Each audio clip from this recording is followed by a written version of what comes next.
Joining us this evening on debate number 2, we'll introduce the ladies first. Nirmala Sitharaman, national spokesperson of the BJP. Good evening. Sabha Naqvi, political editor, Outlook. Good evening to you two. And also, good evening to C.R. Keshwan, spokesperson, Congress, and Sudhindra Bhadoria, leader, BSV. But the first question goes to Gaurav Bhatia, national president, legal wing of the Samajwadi Party. Gaurav Bhatia, Sabha की कथनी करने में बहुत फर्क है, and actions speak louder than words. You are worried about the BJP onslaught in Uttar Pradesh, isn't it? The only thing that the Samajwadi Party is worried about is that the BJP would try again to incite communal feelings. They'll again try the politics of communalism the way they did in Muzaffarnagar riots, by orchestrating those riots, by sending Mr. Amit Shah to Ayodhya when he started his campaign. And now the development man of the claim, BJP, Mr. Bhatia. Mr. Narendra Modi, Prove the claim, Mr. Bhatia. Other constituency. Who's trying to polarize right now? I will prove it. Who's trying to polarize right now? But that's the point, isn't it, Gaurav? By fielding Mulayam Singh from Azamgarh, is the Samajwadi Party also not relying on polarizing votes?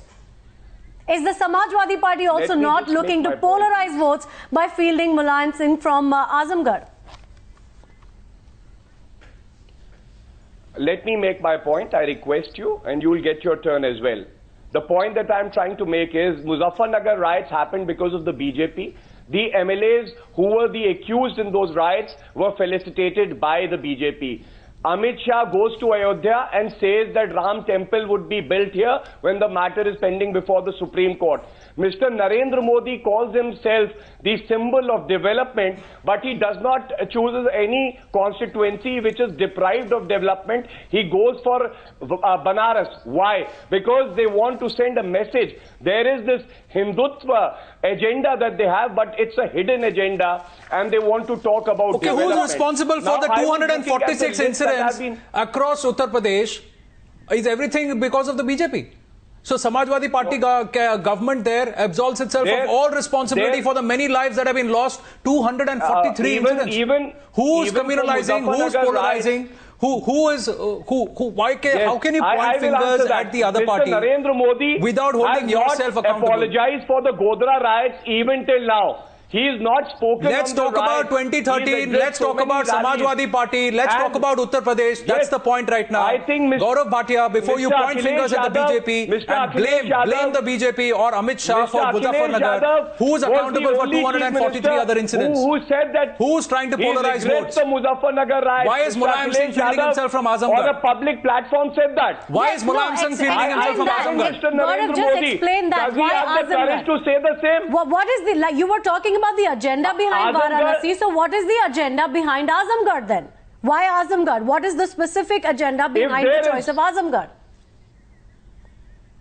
If there is any party that can stop the BJP from spreading its communal venom, it's the Samajwadi Party. If there is any leader, it is Mr. Mulayam Singh Yadav who can counter their communal venom. But you've been saying there is no Modi wave. Why is Mulayam Singh then not taking Narendra Modi on from Varanasi? Your party has been saying there is no Modi wave. You've been saying there is no BJP wave. Then why this sudden one by one rush? I request both of you not to simultaneously ask two questions, please. Yeah.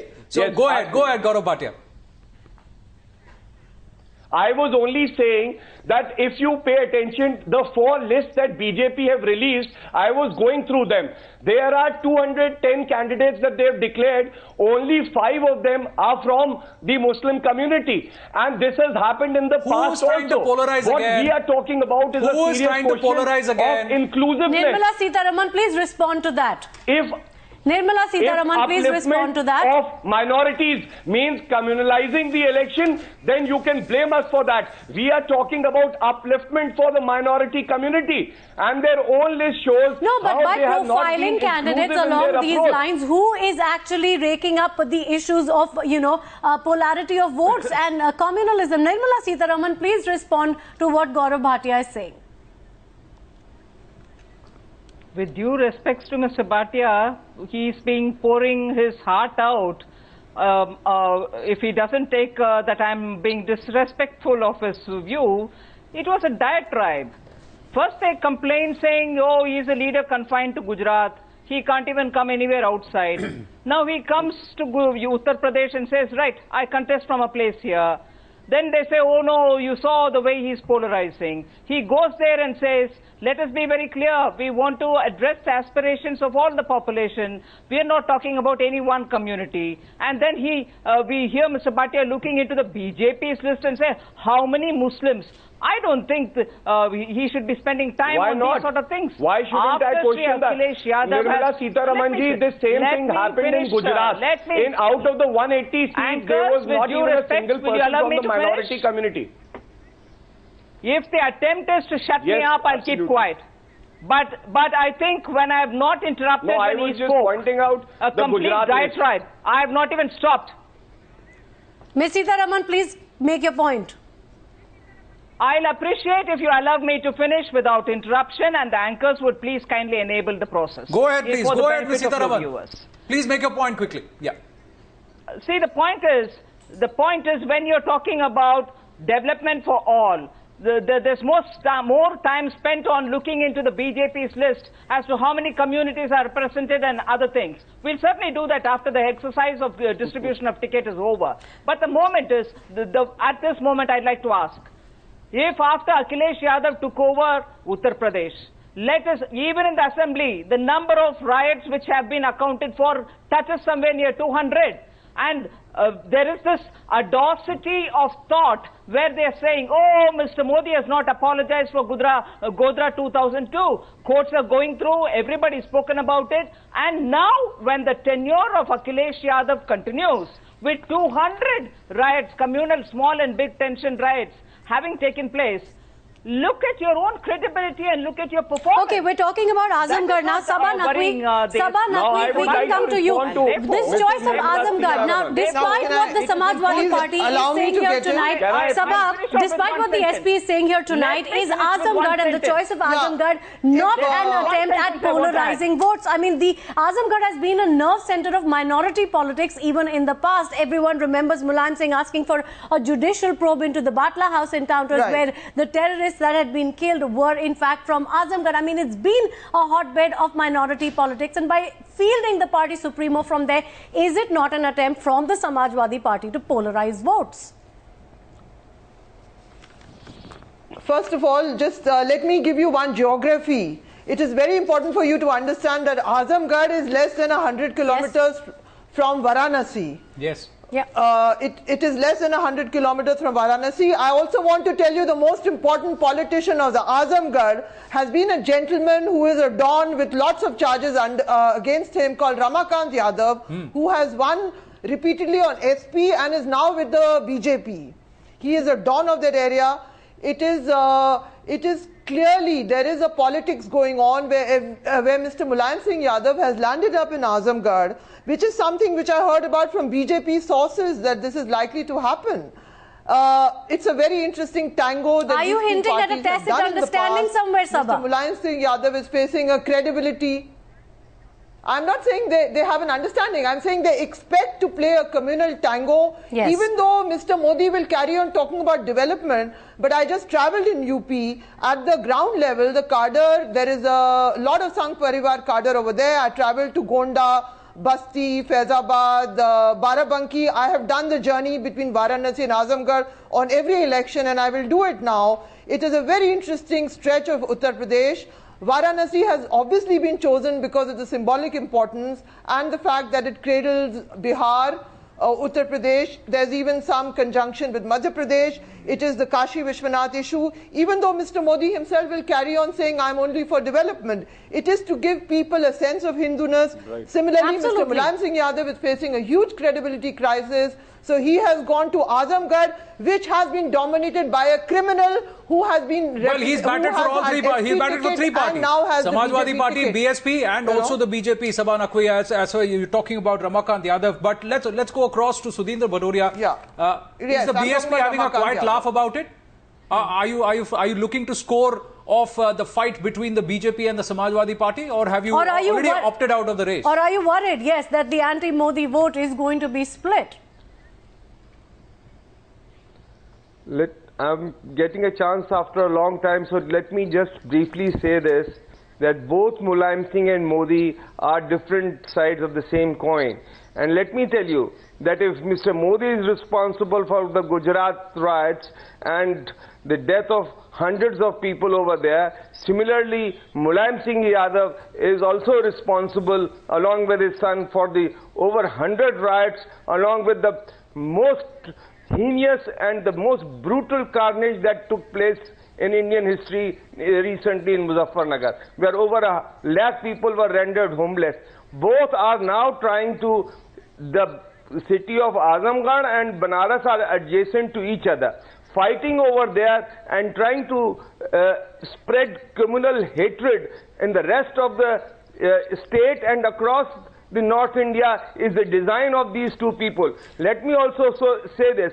The city of Banaras is the city of Mahatma Buddha, where he first gave his preachings, and also the city of Sant Kabir Das, where he united both the Hindus and Muslims. So what you're saying, Mr. Bhadoria, you're essentially saying what Sabah Naqvi said, where the Samajwadi Party and the BJP are engaged in this communal tango as far as Azamgarh and Varanasi are concerned. If we can go across to C.R. Keshavan now, who stands to lose? If the votes in eastern Uttar Pradesh get completely polarized, who stands to lose the most? It's the Congress. And is the Congress anywhere in the fray? Azamgarh you would give up because of reciprocatory courtesy, if I may say so. And what about Varanasi? You've not announced a candidate there too. So are you already out of the race in eastern Uttar Pradesh? I think that's wishful thinking on your part. Let me start by saying this on two counts. One about why Narendra Modi ji is contesting Varanasi, and then coming back to Mulayam ji. See, everybody is touting. I saw on your news clip when the program started, there is a Narendra Modi ji wave in the country. And you know, he's such a symbol of unity. If there is a Narendra Modi ji wave in the country, why doesn't he contest from Muzaffarnagar Lok Sabha? If he's such a man of unity. So if there is no wave, why is Mulayam Singh contesting from Azamgarh? Leave alone, no. Why is Congress hesitating to field a candidate? If you let me complete. Why is it hesitating to field a candidate from Varanasi? If you let me complete, I can complete. Second point is, and we still hear that he's, you know, there are speculation that he may still contest from Gujarat. So that's fine. Having said that, my perplexing point is the BJP chief, who's sitting MP from Ghaziabad, is running for cover. And he shifted his constituency. Let's leave aside that. Coming back to Mulayam ji, like you said, there is a reciprocatory gesture there, but I think one important point you're forgetting is the backlash for both the BJP and the SP in terms of the Muzaffarnagar riots, and that I think that is why they're going as far as the way possible to, you know, eastern UP. I think nobody will forget the way, you know, as you mentioned, you know, Mr. Vishnu, you know, not questioning anybody's political acumen here, Mr. Keshavan, you would understand that the eastern UP belt is very critical for all the parties. Because the wave happens, and when you want to garner maximum seats, you want to dominate that Purvanchal belt, and the effect will trickle into... There is no wave here. Mulayam ji has always contested from Mainpuri, and I think, you know, the way the Safai Mahotsav happened in the Etawah district... If there was no wave, why is Mulayam Singh coming to Azamgarh? Better to have another seat. Why would he not continue to just contest from Mainpuri? It's been made very clear today by the Samajwadi Party that they're coming out there to Azamgarh because they want to stonewall Narendra Modi. Please understand that there are 2 seats he's contesting. He's not left Mainpuri and come to, you know, Azamgarh. Why hasn't both seats? And his communal politics is Mr. Mulayam Singh Yadav, and there is nothing new. It is the Samajwadi Party that has been fighting the communal politics of BJP. I was listening to Mrs. Sitaraman. I would just like to say, I don't know why she has such a strong objection if I have revealed the true figures from the list. Every party is entitled to scrutinize other parties' list. And but why are you deciding that only a certain Gujarat, only people from certain factions will work for the development? If you are a political leader, will you not work for the development of the society on the whole? Who's trying to then polarize? Who is trying to then polarize? You elect a person expecting that person to rule, govern and work for that particular constituency. So how can you break them into caste, creed and religion? Why is the Samajwadi Party hell-bent on doing that? Please.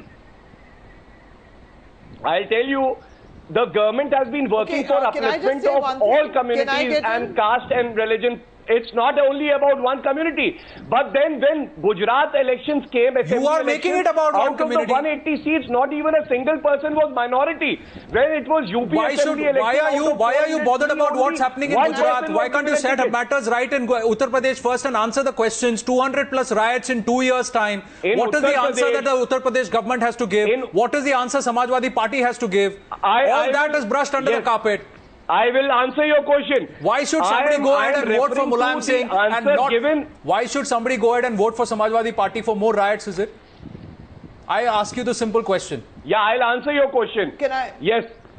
In the parliament, the Home Minister answered that in Gujarat, in 2012, there have been 60 riots, and in 2030, there have been 61. 60, 61, 243 lives there. 243 in Uttar Pradesh. With you having 224 seats and ruling government, nobody asking questions, what have you done? The population of Gujarat is, listen to me, can you allow me, the population of Gujarat is not even 1/3 of the state. Don't give us population figures, I am asking you governance figures. I am asking you governance ability. Sabha Naqvi, you have a point to make. Yes, let's go across to Sabha now, because that, you know, when this is not the point we're discussing here tonight, Mr. Bhatia. Sabha, you wanted to come in. Sabha? If I can get a word in, I just want to say that it's but Gaurav Bhatia, I'll come back to you. You know, everybody has been. It's so pathetic that that parties. It's so pathetic that parties which want their leader to be a PM should carry on having comparative lists of riots. That's not the point right now. Yeah. Be very aware, Azamgarh is a seat dominated by a lot of Yadavs. Mulayam Singh Yadav is going to trying to break that. But there is another point here about the kind of... Gaurav Bhatia, please let Sabha Naqvi complete her point. Please let her make her point. The SP has failed. No, there is a point. Look, the party that nobody is adequately... You have somebody from the Bahujan Samaj Party. The Azamgarh seat has been won twice by the Bahujan Samaj Party by combining the Dalit vote, which nobody talks about here. I think it adds up to about, there is a 25% scheduled caste vote, if it combines with the Muslim vote. Why has Mr. Mulayam Singh Yadav gone running to Azamgarh? Because the Don of Azamgarh, who he has given a ticket to in the past, the Yadav Don, is standing from there, from the BJP. So he wants to make sure that the Yadav vote is split. It is really sort of a terrible tango. They are all, they put Muslims on the line with the pathetic way they chase that vote, when they are themselves have provided such a shocking misgovernance in that state. And they raise secularism. So, Mr. Gaurav Bhatia, it is so pathetic to see you produce lists of riots here and riots there. Look at your own record. Yes, Mr. Bhadoria. Gaurav Bhatia, I'll come to you in a bit. Just wait on a bit. Sudhindra Bhadoria, go ahead, please. Who came forward? There's a history behind that. He took in 1992, they raised a slogan that Babri hui hamari hai, Mathura Kashi ki bari hai. So that is why they have come to Kashi, Banaras, because it is from here they want to continue their own agenda of hatred, of communal hatred, and also 1, 2, 3, 4, all four on the screen are talking about polarizing votes. Who's talking about development? Who's talking about good governance? Now making political that proves the point of the debate, isn't it, Ms. Sitaraman? People of UP understand. See, they may make any amount of, or any number of attempts. We are repeatedly raising questions of meeting aspirations of the young, trying to reach out to people, and how many ever times Mr. Bhatia would quote that statistics of 61 or 62 riots. Last 10 years in Gujarat, you've seen complete peace, as opposed to the 2 years of Sri Akhilesh Yadav's government in Uttar Pradesh, with ultimately there we go, interruption. Hold on. In the last 2 years, you have seen a precipitation of violence, communal violence, resulting in lakhs of people sitting outside of their houses in the cold winter. And therefore, no attempt to shift the debate to Gujarat that you were will help. Mr. Sangeet Som, Mr. Suresh Rana. I have These MLAs belong to your party, Mr. I will answer, Mr. Bhatia. And you were felicitating them. Who was the man who was in governance? Who was the man who was supposed to be? I think it is a very important question. Why don't you answer that question? Which government was in power in Uttar Pradesh? Which government should have stepped in to stop it? Yes. Which government should be answerable for the death of more than 33 people in the relief camps? Can I? Post the riots, what happened in the relief camps? Would you just hold on for a minute, Mr. Bhatia? Mr. Bhatia, your favorite 3 questions, which is always asked in every program about BJP, I will keep answering them any number of times. And they have never been answered also. You have only given us... strange. Yes. That is the problem, no? You don't allow us to answer. You go on interrupting for fear that I will ask you a question on Azam Khan. You're scared that I'll ask you a question on Gaurav Bhatia will take your response immediately after this. Azam Khan doesn't hold good at all. We're going to go into a very short break right now. We continue this discussion on the other side. Gaurav Bhatia, we'll get your response first on the other side of this short break.